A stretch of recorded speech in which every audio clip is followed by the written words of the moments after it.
Hello friend, आज का topic है इडली। तो इडली की वीडियो को स्टार्ट करने से पहले मैं बता देता हूँ, गवर्नमेंट इस इडली को 1976 में लेकर आई थी प्राइवेट सेक्टर एम्प्लॉयज़ के लिए, ताकि उनको एक गवर्नमेंट एम्प्लॉय की तरह बेनिफिट मिल सके। ये एक एम्प्लॉयज़ को इंश्योरेंस प्रोवाइड कराता है, बिल्कुल LIC की तरह। तो चलिए फ्रेंड्स, इस इडली की वीडियोज़ को आगे कंटिन्यू करते हैं और डिटेल में जानेंगे।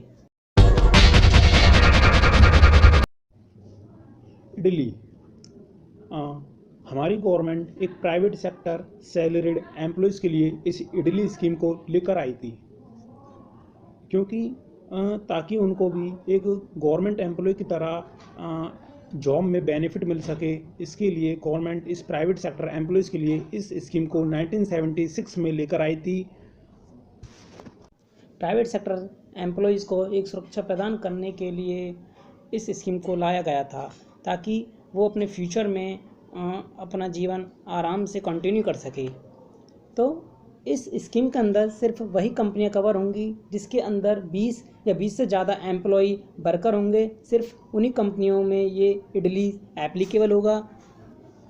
अच्छा, ये इडली जो होगा EPF और EPS के कॉम्बिनेशन के साथ मिलकर काम करेगा। मीन्स जिस कंपनी के अंदर EPF और EPS एप्लीकेबल होगा, उस कंपनी के अंदर इडली भी एप्लीकेबल होगा। और इसमें सिर्फ वही एम्प्लॉयज़ कवर होंगे जिनकी सैलरी, जॉइनिंग सैलरी 15,000 या फिर 15,000 से कम होगी, वही इस इडली स्कीम के लिए एलिजिबल होंगे। और जिस एम्प्लॉय की सैलरी 15,000 से ज़्यादा होती है, वो एम्प्लॉय इस स्कीम के लिए एलिजिबल नहीं होंगे। और इस इडली के अंदर एम्प्लॉय के द्वारा कोई भी कंट्रीब्यूशन नहीं किया जाएगा। इस इडली स्कीम में सिर्फ एम्प्लॉयर ही कंट्रीब्यूट करेगा। एम्प्लॉय की बेसिक सैलरी प्लस DA का 0.5% और maximum 75 rupees per month idli scheme के अंदर कंट्रीब्यूट करेगा। इसमें एक क्वेश्चन भी उठता है कि कई कंपनियों में इडली को नहीं देखा जाता है, इडली कई एम्प्लॉयज़ को नहीं प्रोवाइड कराई जाती है। इसका भी एक मेन रीज़न ये है क्योंकि गवर्नमेंट ने ऐसा रूल बनाया कि अगर एम्प्लॉयर इडलीज़ को एप्लीकेबल करना चाहता है तो कर सकता है, अगर एप्लीकेबल नहीं करता है तो उसको इडलीज़ की जगह पर ऐसी कोई स्कीम एम्प्लॉय को प्रोवाइड करनी होगी जिसके बेनिफिट इडलीज़ के इक्वल हों या फिर इडली से ज़्यादा हों, परंतु इडली से बेनिफिट कम नहीं होने चाहिए। मतलब एम्प्लॉयर दूसरी स्कीम भी एम्प्लॉयज़ को प्रोवाइड कर सकता है इडली की जगह पर। इडली के अंदर एम्प्लॉय को अलग से 1.5 लाख रुपये का बोनस भी मिलता है जब वो रिटायर होता है। अगर किसी एम्प्लॉय की सर्विस के दौरान डेथ हो जाती है तो उसको मैक्सिमम अमाउंट 6 लाख रुपीज़ मिलती है, लेकिन उसके रजिस्टर्ड नॉमिनी को दी जाएगी। जो भी नॉमिनी रजिस्टर्ड होगा सिर्फ वही अमाउंट नॉमिनी को मिलेगी। अगर नॉमिनी रजिस्टर्ड नहीं है तो फिर ये केस कोर्ट में जाएगा। कोर्ट के अकॉर्डिंग कोर्ट डिसाइड करता है कि ये अमाउंट किसको दी जाएगी। तो चलिए फ्रेंड, फैक्ट को पढ़ लेते हैं। What is EDLI? EDLI means employ deposited link insurance scheme, जो गवर्नमेंट के द्वारा एप्लीकेबल की गई थी एक प्राइवेट सेक्टर सैलरीड एम्प्लॉयज़ के लिए। Second, why should government take this scheme?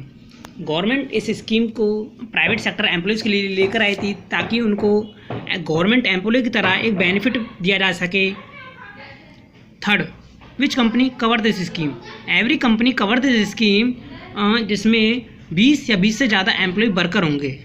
Fourth, employ and employer contribution. इस स्कीम के अंदर एम्प्लॉय के द्वारा कोई कॉन्ट्रीब्यूशन नहीं किया जाएगा, इसमें सिर्फ एम्प्लॉयर के द्वारा ही कॉन्ट्रीब्यूशन किया जाएगा। 0.5% एम्प्लॉय की बेसिक सैलरी प्लस DA का मिलाकर per month. Fifth, can employer obtain another scheme? क्या एम्प्लॉयर दूसरी स्कीम चूज़ कर सकता है इडली की जगह पर? यस, एम्प्लॉयर दूसरी स्कीम भी चूज़ कर सकता है इडली की जगह पर, अगर परंतु उसमें बेनिफिट जो होंगे इडली से ज़्यादा होंगे या फिर इडली जितने ही होने चाहिए, इससे कम नहीं होने चाहिए। तो 6 फैक्ट है कैलकुलेशन फॉर डेथ एम्प्लॉय। अगर किसी एम्प्लॉय की डेथ हो जाती है तो उसके लिए जो कैलकुलेशन होगी इडलीज़ को निकालने की, 15,000 मल्टीप्लाई 30 ईयर्स प्लस में 1.5 लाख का बोनस, यानी मैक्सिमम अमाउंट जो है उसको 6 लाख दी जाएगी उसके रजिस्टर्ड नॉमिनी को, या फिर जो कोर्ट के द्वारा जो भी नॉमिनी तय किया जाएगा उसको ये अमाउंट दे दी जाएगी। नेक्स्ट क्वेश्चन है डिडक्शन अंडर 80C। बहुत से एम्प्लॉय सोचते हैं कि उनको इस स्कीम की डिडक्शन मिल जाएगी अंडर सेक्शन 80C के अंडर, लेकिन ऐसा नहीं है क्योंकि एम्प्लॉय ने कंट्रीब्यूट नहीं किया। ये एम्प्लॉयर कंट्रीब्यूट कर रहा है, इसलिए इसके अंदर डिडक्शन एम्प्लॉय को नहीं मिलती है। तो नेक्स्ट क्वेश्चन है if employ changes the job. अगर एम्प्लॉई अपनी कंपनी को चेंज करता है, अपनी जॉब को चेंज करता है, एक कंपनी से निकलकर दूसरी कंपनी में जॉब के लिए जाता है, तो वो पहली वाली कंपनी से इस अमाउंट को दूसरी वाली कंपनी में ट्रांसफ़र भी करवा सकता है, ईपीएफ की तरह। ईपीएफ में भी ऐसा ही होता है, जब एक एम्प्लॉई कंपनी को छोड़ता है, दूसरी कंपनी में ज्वाइन करता है, तो पहली वाली कंपनी से वो ईपीएफ के अमाउंट को ट्रांसफ़र करवा लेता है दूसरी कंपनी में, चाहे तो विड्रॉ भी कर सकता है। सेम केस इडली का ही है। सो फ्रेंड्स, अगर आपके माइंड में कोई भी क्वेश्चन हो तो प्लीज़ कमेंट बॉक्स में कमेंट कीजिएगा। I will definitely give you answer of this question. और अगर आपको ये वीडियो हेल्पफुल लगी हो तो वीडियो को शेयर कीजिएगा and help every person in your life and share your knowledge. Thanks.